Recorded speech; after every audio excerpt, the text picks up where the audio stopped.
Welcome to my channel. ವಿವಾಹದ ಭಾಗ. ಅಪ್ಪನ ಭೇಟಿ. ಮಧ್ಯಾಹ್ನ 3 ಗಂಟೆ. ಗೇಟ್ ಬಳಿ ಹಳೆಯ ಮಾರುತಿ ಕಾರ್ ನಿಂತಿತ್ತು. ಸತ್ಯಾಳ ಅಪ್ಪ ರಾಮಣ್ಣ. ಸತ್ಯ ಓಡಿ ಹೋಗಿ ಅಪ್ಪಾಜಿ ಅಂದಳು. ಕರ್ಣ ಹಿಂದೆ ನಿಂತು ಕೈ ಮುಗಿದ. ಏನೂ ಮಾತಾಡಲಿಲ್ಲ. ಹಾಲ್ನಲ್ಲಿ ಕೂತ ನಂತರ ಅಪ್ಪನ ನೇರವಾಗಿ ಕೇಳಿದರು, ಮಗಳೇ ಆರಾಮಾಗಿದ್ದೀಯಾ? ಸತ್ಯ ಹ್ಞೂ ಅಪ್ಪಾಜಿ ಅಂದಳು. ಆದರೆ ಕಣ್ಣು ತಪ್ಪಿಸಿದಳು.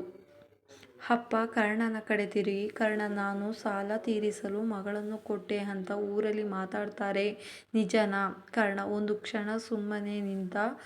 ಆಮೇಲೆ ಎದ್ದು ಒಳಗೆ ಹೋಗಿ ಅದೇ ಕೆಂಪು ಡಬ್ಬಿ ತಂದ ಟೇಬಲ್ ಮೇಲೆ ಇಟ್ಟ. ಇದು ನಾನು ಕಟ್ಟಿದ ತಾಳಿ. ಅವನು ತಣ್ಣಗೆ ಆದ.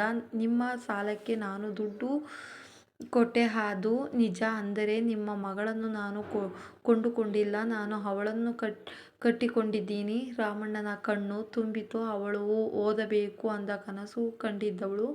ಅವಳು ಇವತ್ತು ಕಾಲೇಜಿಗೆ ಹೋಗ್ತಾಳೆ. ಕರ್ಣ ಸತ್ಯಾಳ ಕೈ ಹಿಡಿದ. 6 ಗಂಟೆಗೆ ಲೇಟ್ ಬಂದರೆ ನಾನು ಕಾಯ್ತೀನಿ. ಯಾರಾದರೂ ಮನೆಗೆ ಬಂದರೆ ಭಯ ಅಪ್ಪ ಕೇಳಿದರು. ಕರ್ಣನ ಸತ್ಯಾಳನ್ನೇ ನೋಡುತ್ತಾ ಹೇಳಿದ. ಅವಳು ನನ್ನನ್ನು ಬಿಟ್ಟು ಹೋಗಿ ಬಿಡ್ತಾಳೋ ಅನ್ನೋ ಭಯ.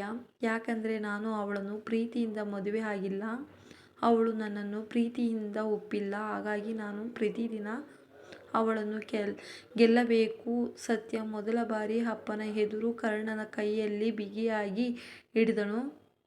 ಅಪ್ಪ ಎದ್ದು ನಿಂತು ಕರ್ಣನ ಹೆಗಲ ಮೇಲೆ ಕೈ ಇಟ್ಟರು. ಮಗಳನ್ನು ಚೆನ್ನಾಗಿ ನೋಡಿಕೋ ಅಂದಿದ್ವೆ, ಈಗ ಮಗಳನ್ನು ನಂಬಿ ಬಿಡ್ತೀನಿ ಅಂತ ಹೇಳ್ತಿದ್ನಿ. ಹೋಗುವಾಗ ಅಪ್ಪ ಸತ್ಯಾಳಿಗೆ ಹೇಳಿದರು, ತಾಳಿ ಕಾಣಿಸೋ ಹಾಗೆ ಹಾಕೋ ಮಗಳೇ, ಅದು ನಿನ್ನ ಅಪ್ಪನ ಸಾಲ ಅಲ್ಲ, ನಿನ್ನ ಗಂಡನ ಹಕ್ಕು. ಕಾರು ಹೊರಟ ನಂತರ ಸತ್ಯ ಬಾಗಿಲಲ್ಲೇ ನಿಂತಿದ್ದಳು. ಕರ್ಣ ಹಿಂದಿನಿಂದ ಬಂದು ಅವಳ ಸ್ಪೋಟ ಸುತ್ತಿ, ನಿನ್ನ ಅಪ್ಪ ತನ್ನ ಮೇಲೆ ನಂಬಿಕೆ ಇಟ್ಟಿದ್ದಾರೆ ನೀನು ಅಂದ.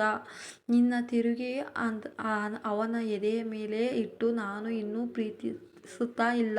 ಆದರೆ ಇವತ್ತು ಮೊದಲ ಬಾರಿ ಬಿಟ್ಟು ಹೋಗಬೇಕು ಅನ್ನಿಸಲಿಲ್ಲ ಅಂದಳು. ಕರ್ಣ ನಕ್ಕ. ಅದು ಅವರ ಮದುವೆಯಲ್ಲಿ ಮೊದಲ ನಿಜವಾದ ನಗು.